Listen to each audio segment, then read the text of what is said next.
Hi guys! Ayan, yun po yung nakaraan guys, noong June 24. Pauwi na po kami niyan. Yan po ay sa Mactan, Cebu Airport. Medyo nawala po kami niyan guys kasi ay nagligaw dahil hininto po kami ng driver doon mismo sa international na dapat doon kami pupunta sa domestic. So naglakad po kami na medyo malayo-layo pero habang naglalakad, nag-enjoy naman kami. Alos naikot na rin namin ang airport ng Mactan, Cebu, o diba, Tara. Yung isa kong kasama si Ma'am May, content creator din siya. Ayan, nasa likod ko, nagbablog din po. So kapag content creator ka na guys, bawat lakad natin, kailangan may ma-record tayo, diba?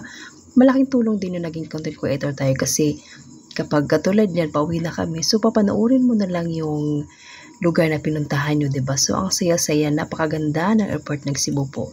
Talaga namang mamamangha ka nung pagdating pa lang namin na wow, ang ganda, ang lawak ng Mactan Cebu Airport, Mactan Cebu International Airport. Yan. Sa Terminal 1 pa lang yung domestic guys. So nilakad namin yan. Pero okay lang kasi hindi naman kami gaanong lumayo kasi aircon din naman ang lalakaran. Pero sa labas kami, pagpasok namin sa kabila pala. So yan, at least naikot po namin. Ayan. Nag-ano na po kami niyan guys, naka-check-in na po kami niyan. So hinanap na lang namin kung anong gate kami do. So domestic pa po yan siya guys, napakalawak po talaga niya at talaga namang parang Maynila din ang airport niya, napakalawak at maraming tao. So ang ganda, napaka-organized po ng kanilang dyan, wala namang buong masyado ng guluhan. Tapos yan, medyo ginutom na kami nan guys. After niya na i-check po yung mga gamit namin kasi nag-check-in na kami, scan po nila yan. So hindi ko na nakuhaan kasi syempre may mga bantay po yan. So kailangan din po, aware din po tayo magkuha ng mga video na hindi lahat ng oras kailangan natin kuhaan, diba? Ayan, kumain muna kami guys kasi medyo mahaba-haba pa ang oras niyan at talaga namang inagahan namin dahil tama rin naman inagahan namin kasi yun nga na kami, naligaw kami pero syempre wala namang ang maganda. Yan, bye for now Cebu, thank you for your great memories, magkikita tayo ulit soon. I love Cebu. Yan ang Cebu.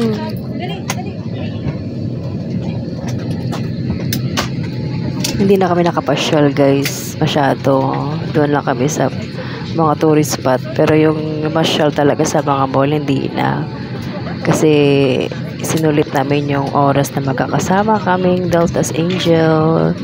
Syempre masaya po yung unang araw namin pagdating pa lang, lalo na nung nagpunta kami sa yung ginawa namin yung outreach program na feeding program, nakakatuwa.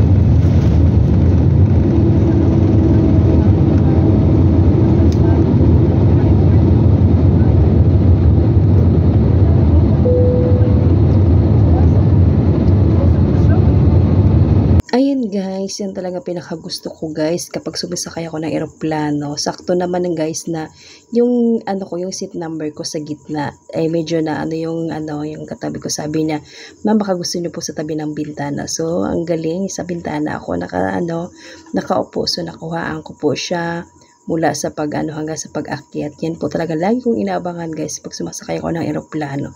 Kasi parang feeling ko na ang ganda-ganda niya, ibang experience po talaga, diba? At maganda pong panahon at maraming salamat Cebu, napakaganda po ng iniwan nyo sa aming magandang alaala. Soon po babalikan po kita sa in God's will po, diba? Nawa, wala namang imposible. Maraming salamat po, bye-bye.